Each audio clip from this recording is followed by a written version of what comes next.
리차드 알렌 데이비스는 유죄를 받은 인물입니다. 1급 혐의와 4가지 다른 혐의로 형을 선고받길 기다리며 현재 캘리포니아 샌코인틴에 수감되어 있습니다. 그는 어릴 적, 좋은 말로 하면 굉장히 엄격한 부모님 아래서 컸습니다. 리차드가 11살이 됐을 때 부모님이 이혼하고 아버지와 함께 다른 형제들과 살았습니다. 아버지는 5 자녀를 키우며 3번의 재혼을 했지만 리차드는 새어머니 모두를 탐탁치 않아 했습니다. 바른 길로 안내해주는 어른이 없으니 어릴 적부터 나쁜 길로 접어들죠. 어느 날 그는 범죄를 저지르고 재판에서 감옥에 가거나 군대에 들어가는 2가지 선택지를 받게 되었고 군대를 택합니다. 운전병으로 일하며 자잘자잘한 범죄들을 일으키고 강제 전역을 당했습니다. 1973년 10월 12일 리차드의 여자친구인 보리스라는 여성의 집에서 파티가 열렸습니다. 그런데 파티를 연 보리스가 그날 밤 스스로 생을 마감하는 일이 발생했습니다. 경찰이 출동했을 때 몇 가지 증거들이 그렇게 암시하고 있었기 때문에 그런 결론이 내려졌습니다. 그로부터 몇 주 후에 그는 다른 사람의 물건을 자신의 물건처럼 가지고 갔다가 경찰에 잡혀 6개월을 수감한 뒤 출소했지만 얼마 지나지 않아 다시 비슷한 범행으로 수감됐습니다. 그의 범행은 끊이지 않고 이어졌습니다. 그러던 어느 날 리차드가 더 이상의 문제를 일으키지 못하게 만든 사건이 생기게 됩니다. 자, 그럼 오늘 이야기 시작하겠습니다.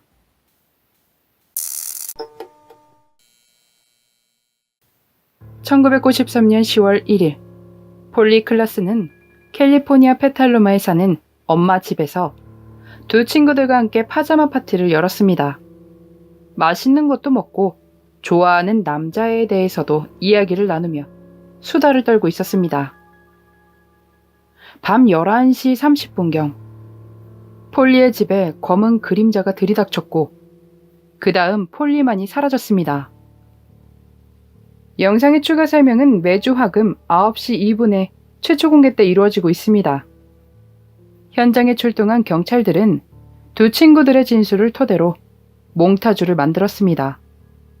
약 4,000명의 사람들이 그녀를 찾기 위해 노력했고 무전으로 경찰에 알리지만 이 무전이 전체 채널에 알려진 게 아니라 한 채널에만 나왔기에 모든 경찰들이 알지는 못했다고 합니다. 사건 당일날 페탈로마에서 북쪽으로 20마일 떨어진 개인 사유지에 사는 사람이 이상한 것을 발견합니다. 그들만이 사용하는 개인 진입로에 차량이 세워져 있었습니다.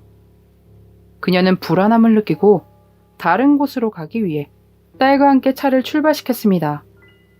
그리고 리차드의 차를 지나쳐 휴게소에 도착한 뒤 911에 전화를 걸어 신고했습니다. 통화를 하는 중에 경찰이 출동합니다. 앞에 말씀드렸듯 이 경찰들은 폴리의 사건에 대해 알지 못하는 상태였습니다. 실례합니다. 운전면허증 좀 보여주시겠어요? 차량은 도랑에 걸려 멈춰있던 상태였습니다.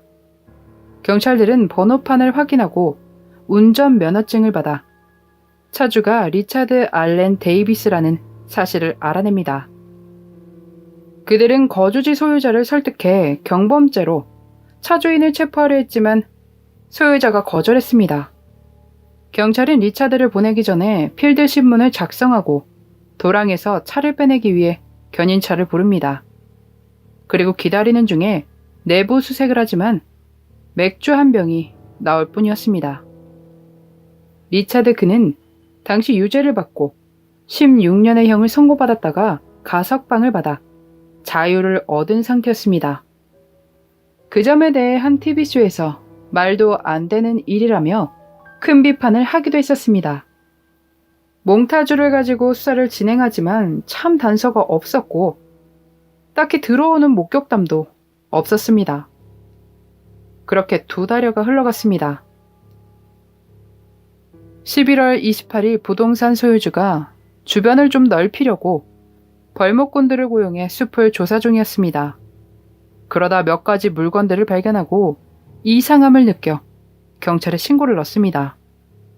출동한 경찰들은 물건들을 보며 폴리의 사건과 연관이 있는 것들일지도 모른다는 짐작을 했습니다. 그 중에 레깅스가 폴리가 착용했던 것과 일치하는 것으로 확인됩니다. 그러며 자연스레 사건 당일날 개인 소유지에 차를 세우고 있었던 신원만 파악된 리차드를 추적하기 시작했습니다. 경찰과 FBI가 협력해 리차드를 찾기 시작합니다. 그리고 그를 지켜보며 그가 관련이 있을지도 모를 증거들을 찾기 위해 노력했음에도 얻어내는 것은 아무것도 없었습니다. 그래서 그들은 폴리의 혐의로 그를 체포하자는 결정을 내립니다. 경찰은 리차드를 체포해 신문을 시작했습니다. 그리고 지원받은 500명의 수색팀들의 도움을 받아 12월 초까지 증거품들을 찾기 위해 노력했습니다. 여러 증거들이 나왔지만 사람으로 추정되는 것은 없었습니다. 12월 4일, 그는 그녀의 위치를 알려주고 자백을 했지만 딱 그것만을 털어놓았습니다. 그 외에는 아무 말도 하지 않았습니다. 경찰들의 생각으론 폴리와 함께 있었던 2명의 목격자들이 자신을 경찰에 신고하는 것이 두려워져 성급하게 일을 치른 것이 아닌가 하는 생각이 들었습니다. 리차드가 알려준 곳은 그의 차가 목격되었던 개인 소유지에서 1.5마일 떨어진 고속도로 근처였습니다. 그 지역은 리차드가 일주일에 한 번 가석방 담당자를 만나기 위해 지나다니던 길이었기에 어떤 환경인지 잘 알고 있었을 것입니다. 차가 많이 다니는지 아닌지, 경찰이 보이는지 아닌지 말입니다. 1996년 5월에 최종 판결로 사형이 내려졌습니다.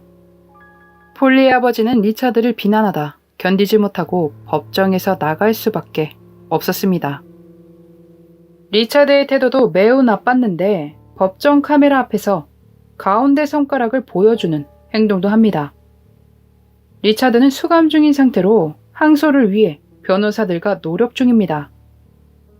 폴리의 사건이 있었던 페탈루마에서 자란 위노나 라이더라는 배우는 20만 달러를 현상금으로 기부했고 소설책 원작인 영화 리틀 우먼에 출연한 뒤 이 영화를 폴리에게 바쳤습니다. 이 책은 폴리가 가장 좋아했던 책이었다고 합니다. 폴리의 아버지는 재단을 설립해 비슷한 상황의 아이들을 돕고 있습니다. 경찰들의 무전수신 역시 바뀌어 현재는 911 출동 명령 시스템이 모든 경찰 채널로 방송이 되고 있습니다. kimber 레이놀즈와 폴리의 사건으로 캘리포니아주와 미국의 정치인들은 삼진 아웃법을 지지하게 됐습니다. 3번의 동일한 범죄를 저지를 경우 처벌이 가중되는 것입니다. 한국에서는 음주운전에 관해서만 적용 중에 있습니다.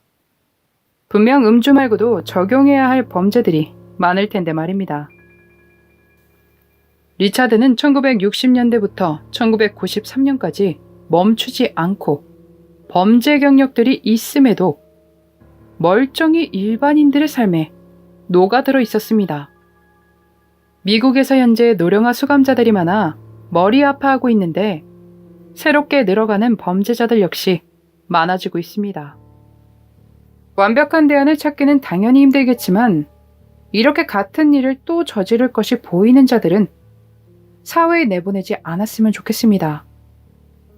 이건 한국도 마찬가지입니다.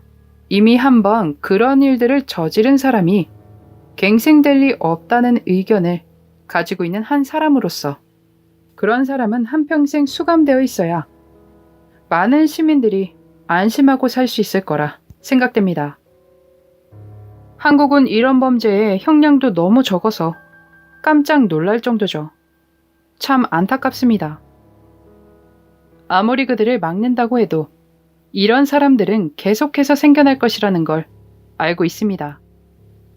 그렇다면 법안 개정이 필요한 일이 아닐까요? 현재 한국을 떠들썩하게 하고 있는 텔레땡땡 사건만 보더라도 얼마나 법을 우습게 알면 그런 나쁜 일들을 하겠습니까? 지식인에는 한번 클릭했는데 그것도 들키나요? 등의 질문을 올리는 사람들도 있다고 합니다. 좀 더 심각성을 깨닫고 법안 개정이 이루어지면 좋겠습니다. 가석방 중에도 하이에나처럼 떠돌아다니던 리차드 알렌 데이비스의 그날의 미스터리였습니다.